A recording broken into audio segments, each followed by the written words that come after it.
नमस्कार दोस्तों, DD red के एक और रिएक्शन वीडियो में आप सभी का स्वागत है। मैं हूं आलोक। तो आज जो वीडियो लेकर आए हैं वीडियो है डेली स्वैग का और इसका टाइटल है Pakistan admits backstab India with Kargil war. चलिए भाई, अब ये तो पूरी दुनिया को पता है, पाकिस्तान ने पहली बार एडमिट कर लिया है। मैं काम करता हूं, पहले आपको नवाज शरीफ की वो बात सुनवा देता हूं जिसमें वो कह रहे हैं। ये बात सुनिए। धमाकों का उसके बाद फिर वाजपेयी साहब लाहौर तशरीफ लाए। याद है या नहीं याद है? याददाश्त कमजोर है ना आपकी? तो तशरीफ लाए और हमसे आके यहाँ पे मुआहदा किया। ये अलग बात है कि हमने मुआहदे की खिलाफ वर्जी की, उसमें हमारा कसूर है, उसमें हम कसूरवार हैं।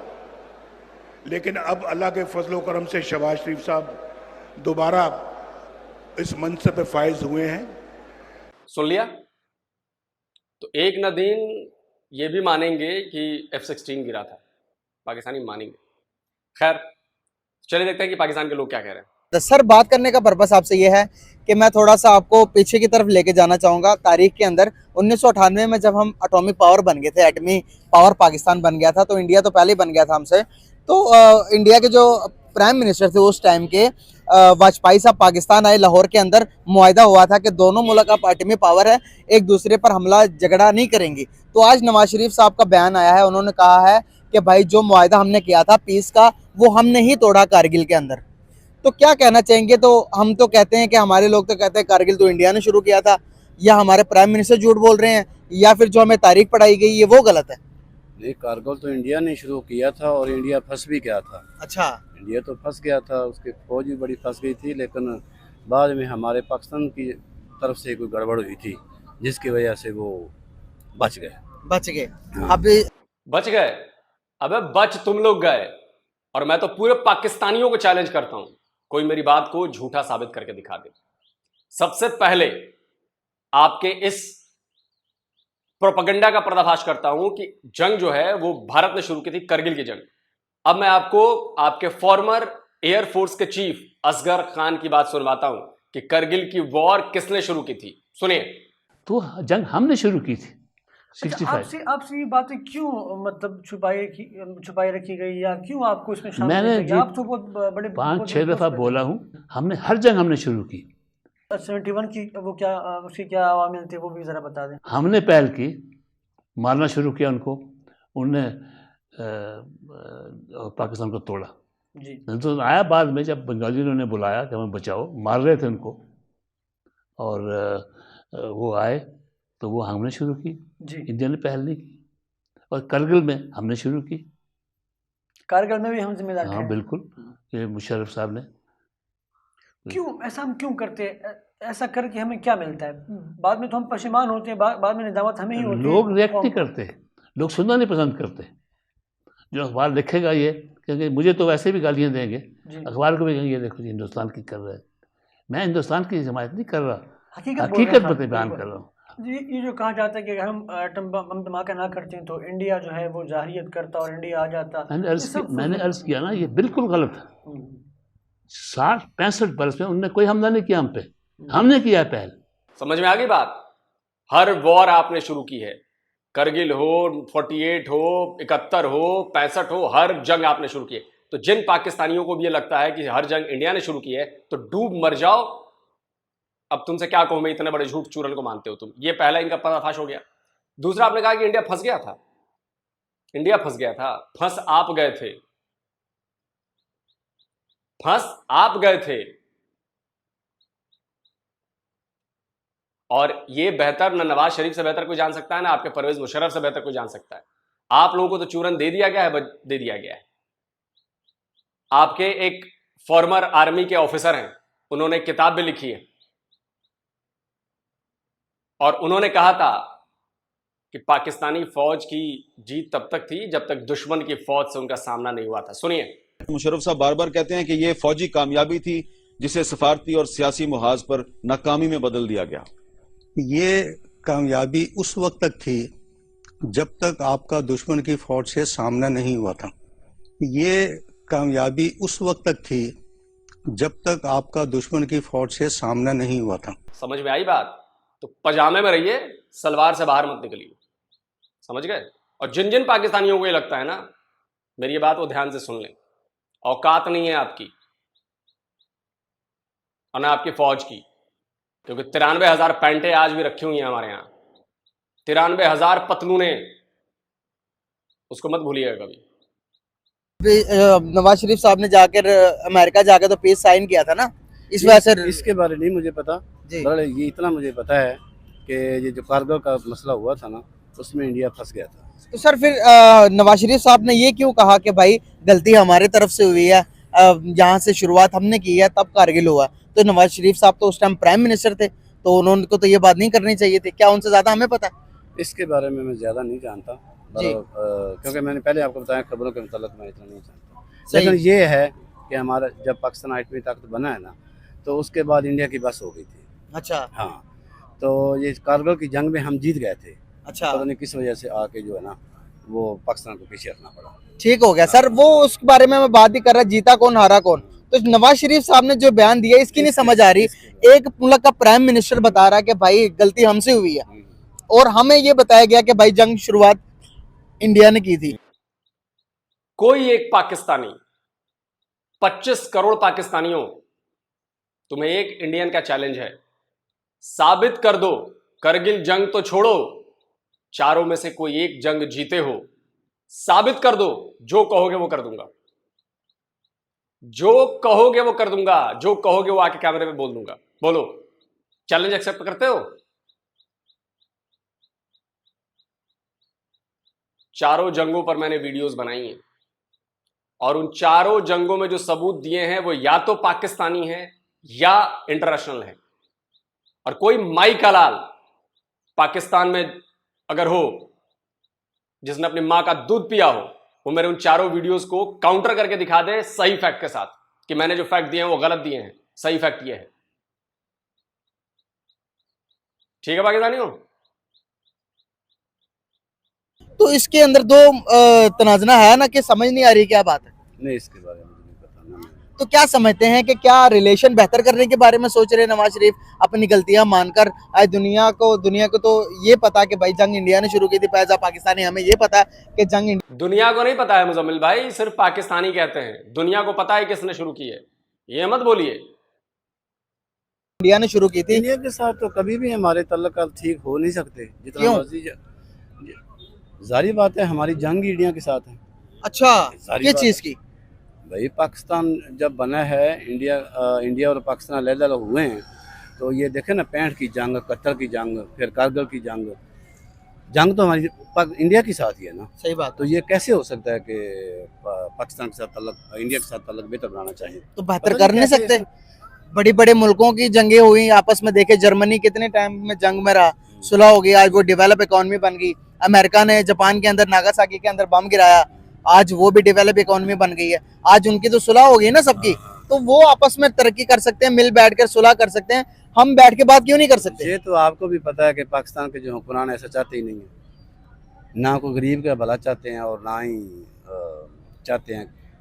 ये जो आप बात कर रहे हैं ना कि एटमी ताकत बन गया है और पाकिस्तान क्यों नहीं चाह रहा है, ये तो आपको भी पता है कि जंग होती है तो नुकसान तो बड़ा होता है ना। जंग होती, नुकसान ना होता तो है, इंडिया- नस्लों का नुकसान होता है। हाँ, ना तो इंडिया चाहेगा कि मेरा नुकसान हो, ना पाकिस्तान चाहेगा। तो एटमी ताकत ज़रूर है, लेकिन इसका नुकसान भी बहुत ज़्यादा है ना। बिल्कुल सही बात है। तो पाकिस्तान जितना मर्जी चाले, नवाज शरीफ जितना मर्जी चाले, हालात उनके साथ ठीक हमारे नहीं हो सकते। कोई एक फायदा बता दें, 1998 से लेके अभी तक 25 साल हो गए हैं एटम बम बनाए हुए, कोई एक फायदा बता दें एटम बम का जो जो अभी तक हमने हासिल किया हो। कोई भी नहीं फायदा हासिल हुआ, कुछ नहीं। बस ये है कि हम एटमी ताकत हैं, इंडिया हमसे डरता है, बल्कि पूरी दुनिया डरती है, ये तो आपको मानना पड़ेगा। पूरी दुनिया डरती है बिल्कुल। सर। देखें आज पूरी दुनिया जिससे डरती थी, आज उसकी ये हर ज्यादातर पाकिस्तानियों की यही दिक्कत कि हम एटमी ताकत हैं, इंडिया हमसे डरता है। बस तुमसे डरेंगे, तुमसे डरेंगे। एक सबूत दे दो कि इंडिया डरता है, एक कोई सबूत दे दो भाई। अगर मैं आपसे डरता हूं तो इसका कोई सबूत होगा ना, कि मैं आपके रास्ते में नहीं आऊंगा, मैं आपसे लड़ूंगा नहीं, आप जो कहेंगे मैं वो कर दूंगा, क्योंकि मैं डरता हूं आपसे। और पूरी दुनिया डरती है। वाह, अरे पाकिस्तान के मुसलमानों, वाह, पूरी दुनिया तुम्हें टट्टी समझती है। सुन के बुरा लग रहा होगा, लगना चाहिए कि अंदर से खून खौले आपका और आप कहो कि नहीं, हम टट्टी नहीं हैं, हम कुछ करके दिखाएंगे, हम दिखाएंगे दुनिया को कि हम क्या हैं। तो खून खौलाओ, बाहर निकलो और कुछ करके दिखाओ। डिस्ट्रक्टिव नहीं, कंस्ट्रक्टिव करके दिखाओ। कोई इंडस्ट्री ग्रो कराओ, एजुकेशन सिस्टम बढ़िया बनाओ, टॉप क्लास की यूनिवर्सिटी लेकर आओ, दुनिया में सबसे बढ़िया मैन्युफैक्चरिंग करवाओ। समझे? कब खोलेगा रे खून पाकिस्तानियों तुम्हारा, कब खोलेगा? इकोनॉमी के हालात क्या हैं हाँ। आज, उसके ये तो हमारे उसके हुक्मरान ने अवाम किया के ना। क्या हालात हैं, ये तो- अवाम को रोटी मुयसर है? ये तो हमारे हुक्मरानों ने किया हुआ है ना। हमारे हुक्मरान चाहते ही नहीं मैं हमारी मीशत अच्छी हो, गरीब सूखा सांस ले। बिल्कुल क्या सही। कह रहे हैं? Yes. तो क्या आप एज अ इंडिविजुअली तौर पर क्या एक पाकिस्तानी चाहता है, एक सीनियर सिटीजन होते हुए, क्या आप चाहते हैं कि इंडिया के साथ हालात बेहतर हो जाए हमारे? नहीं हम नहीं चाहते। चाहते ही इंडिया को नहीं? खत्म करना चाहिए। अच्छा, इंडिया को खत्म तबाह करना चाहिए, जी बिल्कुल। तबाह करना क्या चाहिए। आप क्या कहते हैं, इंडिया हमारे हक में अच्छा है? सही, तो हम उनके हक में अच्छे हैं, हम भी नहीं अच्छे। तो वो सब भी उनके- अब उनके ये जैसे कैसे हो हुए। सकता है? अंकल जी आएंगे थोड़ा सा, जारी बात है। मैं यहाँ पर बात करना चाह रहा हूँ, अगर उनके जैसे हम हुए तो हमारे और उनमें क्या फर्क होगा? थोड़ा इस तरफ चले बैठे हैं मैं आपसे सवाल पूछता हूँ जी। कि आप क्या चाहते हैं कि पाकिस्तान इंडिया के साथ हमारे हालात अगर हम अच्छे करना चाहें तो हो जाएंगे? वो चाहेंगे हो जाएंगे। तो क्या इंडिया को तबाह कर देना चाहिए? नहीं, क्यों तबाह कर देना चाहिए? अंकल तो कह रहे हैं तबाह करना चाहिए। बस उनकी अपनी सोच है। बाकी है कि इंडिया के साथ बैठ के कंप्रोमाइज करके कंपलेशन बिजनेस को आगे बढ़ाना चाहिए। हाँ जी। और दोनों मुल्क के बस जो हुक्मरान है ना, उधर मोदी है, इधर नवाज शरीफ है, ये एक दूसरे पे सिर्फ भड़का के इल्ज़ाम तराशी करके सिर्फ इलेक्शन का हिस्सा लेते हैं। अंदरूनी शहर में मोदी के साथ इनका अपना बिजनेस है। इंडिया में इनकी कितनी फैक्ट्री हैं नवाज शरीफ की, मिले हैं। ठीक है। मोदी इनकी शादी में भी आया है। आया। फिर पाकिस्तानियों को चैलेंज करता हूं, बता दो कहां कहां फैक्ट्रीज हैं। इतने गंभीर बुढ़ऊ कह रहे हैं कि फैक्ट्रीज हैं, बता दो ना कहां कहां फैक्ट्रीज हैं। और ये जो भाई साहब कह रहे थे कि इंडिया को तबाह कर देना चाहिए, यही सोच लेकर के आपके परदादा भी पैदा हुए थे, आपके दादा भी पैदा हुए थे, आपके बाप भी पैदा हुए हैं, आप भी पैदा हुए हैं, आपके बच्चे भी पैदा होंगे या हो चुके होंगे, और उनके बच्चे भी पैदा होंगे या हो चुके होंगे। इंडिया आज दुनिया की 5वीं सबसे बड़ी इकोनॉमी है, आप घास खा रहे हो। इंडिया दुनिया की 4थी सबसे बड़ी इकोनॉमी बनने जा रही है, आप आटे की लाइनों में लगे हो। इंडिया आने वाले कुछ साल में दुनिया की 3री सबसे बड़ी इकोनॉमी बन जाएगी और आप भूखों मर रहे होगे। क्योंकि इंडिया कभी किसी को तबाह करना नहीं चाहता। इंडिया ने कभी किसी के लिए बुरा नहीं सोचा कि हम उसे तबाह करेंगे। हाँ, इंडिया जवाब देता है जो उनके लिए ऐसा करना चाहते हैं या करते हैं या सोचते हैं। बाकी जो पाकिस्तानी समझदार हैं वो समझते हैं कि मैं क्या बातें कह रहा हूं। ठीक है, सब कुछ हुआ है। इंडिया हमारा बड़ा भाई है, बड़ा इंडिया बड़ा भाई है हमारा, बिल्कुल सही, ठीक हो गया। बिल्कुल सही। और इंडिया के साथ मिलके बल्कि बाउंड्री लाइन बल्कि इन्होंने बिजनेस बढ़ाने चाहिए। बिजनेस बढ़ाने चाहिए। अंकल मैं भाई सर की तरफ जाना चाहूंगा, क्या कहते हैं आप? आप ये देखें जी जी जी। कितनी दफा पाकिस्तान ने कोशिश की है इंडिया के साथ ताल्लुकात बेहतर करने की, आप ही बताएं। हम्म। की है ना, जिस तरह अंकल बता रहे हैं। अब एक कोई वाकया बता दें हमने जब की हो। ये मैंने पहले आपको बताया है कि जब भी कोई ऐसी चीज होती है ना, नहीं, जैसे उनकी हुक्मरान तरफ से तो बड़े दफा मैं गिनवा सकता हूँ। जब नवाज शरीफ की बेटे की शादी हुई तो तब वहां से देखे नरेंद्र मोदी आए, दूसरी तरफ वाजपेयी साहब आए जिन्होंने लाहौर मुआहिदा किया। उन्होंने तो बड़ी दफा कोशिश की है हमारे साथ करने की सुलह। किन्होंने? इंडिया ने। पाकिस्तान खुद भी, नवाज शरीफ खुद कोई एक वाकया बता देना, आप बता दें अगर आपके रिमाइंड में है तो रिमाइंड करवा दें। तो नहीं है, बहरहाल कई दफा इस तरह कोई कोशिश हुई है, वो नहीं। झूठ पकड़ा गया। बुढ़ऊ झूठ तुम्हारा पकड़ा गया। बुढ़ऊ को शर्म करो अपनी उम्र का। जो लोग देखेंगे सच्चाई है नहीं। एक इंसिडेंट बताओ जिसमें पाकिस्तान ने कहा कि हम सुलह करना चाहते हैं या हम दोस्ती का हाथ बढ़ाते हैं, एक, और मैं आपको दर्जनों गिनवा दूंगा। मुजम्मिल भाई आप ढंग से काउंटर नहीं करते यार, आपको और पावरफुली काउंटर करना चाहिए। हमने कोशिश की है अंकल? नहीं की कोशिश, नहीं की, इंडिया ने कोशिश की है। बल्कि अगर देखा जाए रूस की 14 साल जंग चली अफगानिस्तान में, हाँ जी, चलिए ठीक है। चलिए, 14 साल बरूद वहाँ चलता रहा, बिल्कुल जो चलता रहा। तालिबानों के साथ जो झगड़ा रहा, जी बल्कि तालिबान तो नहीं थे, उनके साथ बैकग्राउंड में कुछ और लोग थे, मगर नहीं नाम लेना चाहते, वो हमारे ही लोग थे। हाँ जी, तो बात यह है कि जो सना के रूस, आज भी रूस पाकिस्तान को चाहता है, चाहता है, बिल्कुल ठीक है ना। सही, इन्होंने उसके साथ हाथ मिलाना चाहिए, मिलाना चाइना के साथ लेकिन हाथ हम मिलाना, अमेरिका के साथ मिला के बैठे हैं। चाइना के साथ हाथ मिलाना चाहिए। जी चाइना भी आज सुपर ताकत इस टाइम, चाइना भी बिल्कुल ठीक है। बनेगा, आगे अभी है नहीं। और है नहीं, अमेरिका कुछ भी नहीं है, अमेरिका के सिर्फ एक बड़कबाजी, बड़क मारता है वो। अगर कोई डर गया तो ठीक है, जैसे कोरिया सामने आ गया उसके जी कि मैं तेरे अमेरिका का नक्शा चेंज कर दूंगा, हाँ तो वो पीछे हट गया। हाँ उन्हें कहेगा मैं तेरे अमेरिका का नक्शा चेंज करूंगा, तो उसके जितनी भी मेरा मकसद आर्मी है या जितनी मेरा मकसद और उसके एजेंसियां, वो बैकग्राउंड पे होगी, बिल्कुल सही, पीछे हट गई। बिल्कुल उन्हें कहे कहां सर, किधर किधर से पीछे हट गई? हवा में? कहां से पीछे हट गई बताइए तो सही। कब चढ़ाई कर दी थी अमेरिका ने नॉर्थ कोरिया पर? आज भी साउथ कोरिया में अमेरिकन फौजें, अमेरिकन हथियार मौजूद हैं।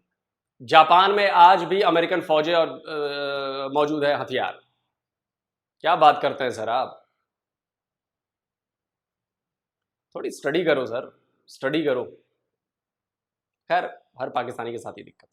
क्या भी एक बंदा जब उसने कह दिया कि मैं मरने के लिए तैयार हूं और तो उसके मारने साथ क्या लड़ना, बिल्कुल उससे पीछे हट गया। बिल्कुल सही। अमेरिका की सिर्फ धमकी और भड़क होती है उसकी। अच्छा, जो उससे डर गया तो उसको दबाव में दे लेता, जो नहीं डरा तो वो कह देता अच्छा नहीं तुम हमारे भाई हो। चलें, मैं भाई सर की तरफ जाना चाहूंगा। अभी भी आपका यही मौकफ है कि भाई ने इंडिया के साथ नहीं सुलह हो सकती, बाकी सबके साथ हो सकती है?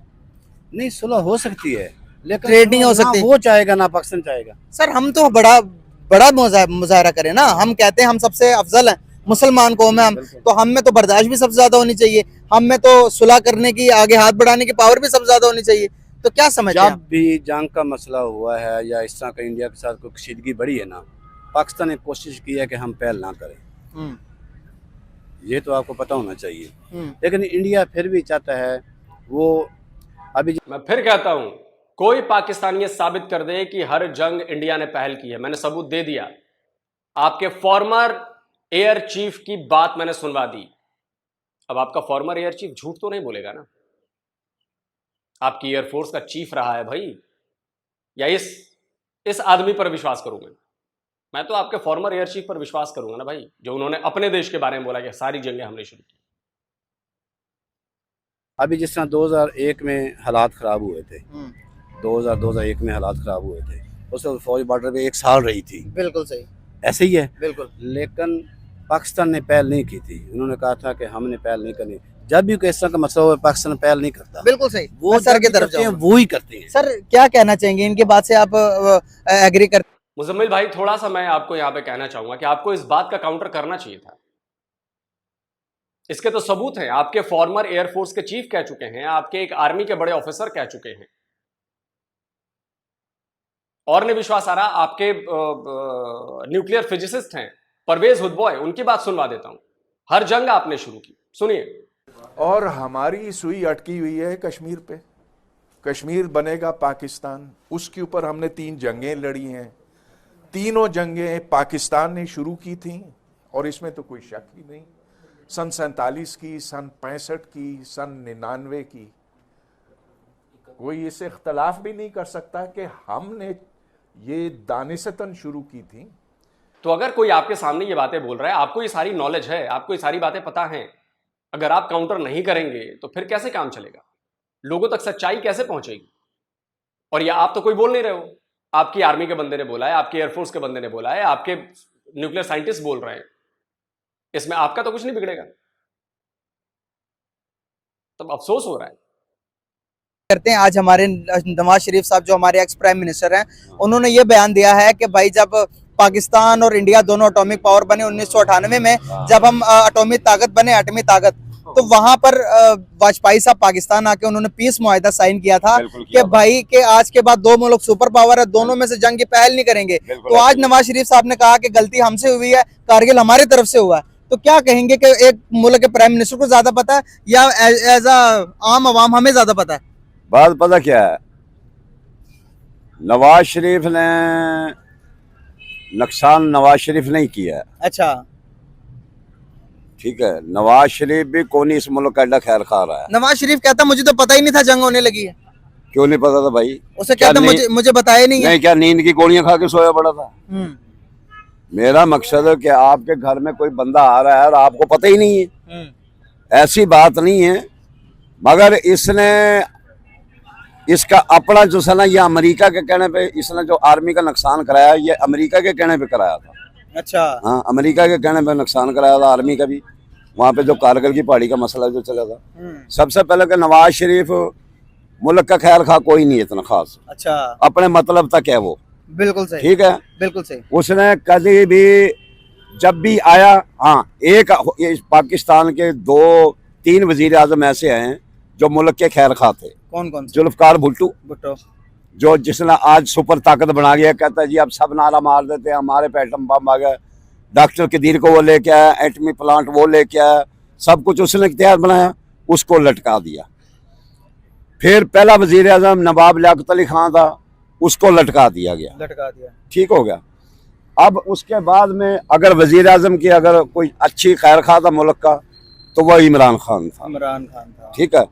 इमरान खान इसके मुल्क के हक में बेहतर था, ठीक है। आज उसको भी वो दहशतगर्द है। अगर आप इस मुल्क के बारे में अच्छा सोचोगे ना, तो सबसे बड़ा दहशतगर्द है वो। अच्छा, मतलब अच्छा नहीं सोचना मेरा मगर साहब जाना ना, एजेंट हैं अमेरिका की, ISI के एजेंट हैं, CIA के, ठीक हो गए। और इसराइल के मसूद एजेंसी के एजेंट हैं, बिल्कुल, ठीक है। ये एजेंसियों के जिनके मैं नाम बता रहा हूँ। बात यह है कि हमारे फिर ये इल्जाम लगेगा, अगर हक की बात करोगे तो उसमें दहशतगर्द भी करार पाओगे, उसमें बदमाश भी करार पाओगे, उसमें हर किस्म का इल्जाम लगेंगे। मतलब हक बात छुपानी है, हक बात छुपानी है, तारीफें करते जाना, बिल्कुल सही। मगर इमरान खान ने जब ये करना ना, कोरोना का उसने चक्कर पाया था, या तो पूरी दुनिया में चक्कर पड़ा था, या पूरी दुनिया का चक्कर पड़ा था, खाली इमरान ने नहीं पर। इमरान ने तो फिर भी वो थोड़ा बहुत उसने मुल्क को चला के रखा की तरफ ले गया। सर आज हम देखते हैं कि मैं सर की तरफ दोबारा आना चाहूंगा। सर आज हम देखते हैं कि इंडिया बहुत ज्यादा तरक्की कर रहा है, आज वो दुनिया की 5वीं बड़ी मैशत बन गया, आज उसने अपनी इकोनॉमी को संभाल लिया। आज दुनिया जाकर उससे पूछती, मशवरे लेती है कि भाई बताओ कोई इकोनॉमी को डेवलप करना हो तो क्या करना चाहिए। एक ही टाइम के अंदर 2 मुल्कों ने सफर शुरू किया, वो भी एटॉमिक पावर, हम भी एटॉमिक पावर। जब उन्होंने एटम बम बनाया तो हमारे यहाँ पर लीडरों ने नारा लगाया, घास खाएंगे एटम बम बनाएंगे। तो आज ये क्यों नहीं कहते कि घास खा लेंगे अपनी इकोनॉमी को ताकतवर बनाएंगे, घास खाएंगे टेक्नोलॉजी बढ़ाएंगे, घास खाएंगे बच्चों को तालीम देंगे, ऐसे क्यों नहीं कहते? ये चाहते ही नहीं पाकिस्तान बड़े, मैशत बढ़े। कौन नहीं चाहते? पाकिस्तान के हुक्मरान के हुक्मरान नहीं चाहते ना, पाकिस्तान की तरक्की चाहते नहीं। बिल्कुल बस ये गरीब तर होता चला जाए और हम जो है ना अपनी झोलियां भरते जाए। सर वो कैसे अमीर होते जा रहे हैं, इंडिया कैसे तरक्की करते जा रहे हैं? क्या इनकी बात से आप एग्री करते हैं, मानते हैं इनको? बात पता क्या, मेरा ताल्लुक इंडिया से भी है। कैसे? मेरा ताल्लुक इंडिया से भी है। कैसे? ऐसे है कि मेरा कुछ खानदान वहाँ पे रहता है। कौन सी जगह पे? कुछ रहता है बम्बई के अंदर, अच्छा, कुछ रहता है नई दिल्ली के अंदर। ओके, ठीक हो, जबरदस्त। अच्छा, वो क्या बताते हैं? वो ऐसे कि जब 47 में हम लोग आए थे ना जी, तो कुछ हमारा कबीला वहाँ पे रह गया था, इंडिया में रह गया। मेरे मकसद मेरे सगे मामू कुछ रह गए थे वहाँ। वो इधर क्यों नहीं आए? बस उसके 2-3 भाई इधर आ गए थे, हाँ जी, 4 भाई वहाँ रह गए थे। वो कहने लगा जी हम पाकिस्तान नहीं जाते, हम अपने इंडिया में रहेंगे। अच्छा, वो इधर का बेटा, ये जितना बड़े बच्चा नहीं खड़ा जी, इससे भी छोटा बच्चा था वो जी, वो आया।